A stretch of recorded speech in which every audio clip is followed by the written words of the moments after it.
Buying a Kentucky home with a private well, cistern, or other non-public water source can still be possible with an FHA loan, but you need to check the water source early. Buying a Kentucky home with a private well, cistern, or other non-public water source can still be possible with an FHA loan, but you need to check the water source early. A private well is common in many rural Kentucky counties. A cistern may need a closer review because the lender and appraiser must decide whether the system is safe, reliable, and acceptable for the local market. FHA is mainly looking at three things: safety, functionality, and marketability. The water needs to be safe to drink, the system needs to work, and the property still needs to meet FHA minimum property requirements.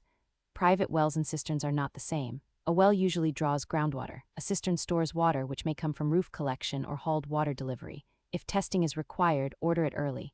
Use a qualified, disinterested third party when required, and ask your lender who is allowed to collect the water sample. Well location can also matter. FHA distance guidelines often look at property lines, septic tanks, drain fields, sewer lines, and other possible sources of contamination. The FHA appraiser may flag the water source, visible contamination concerns, pressure or plumbing issues, or whether the water source appears acceptable for the area. A cistern is not always an automatic no, but it can raise more questions. Confirm lender and appraiser acceptability before spending money on appraisal, inspections, or repairs.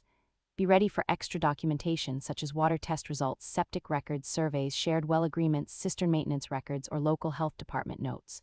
Before you make an offer, ask what the exact water source is, where the septic system is located, whether public water is available, and whether recent water testing exists. If you are buying a Kentucky home with a well, cistern, shared well, or septic system, contact Joel Lobb for help reviewing the mortgage and appraisal concerns before you get too deep into the contract.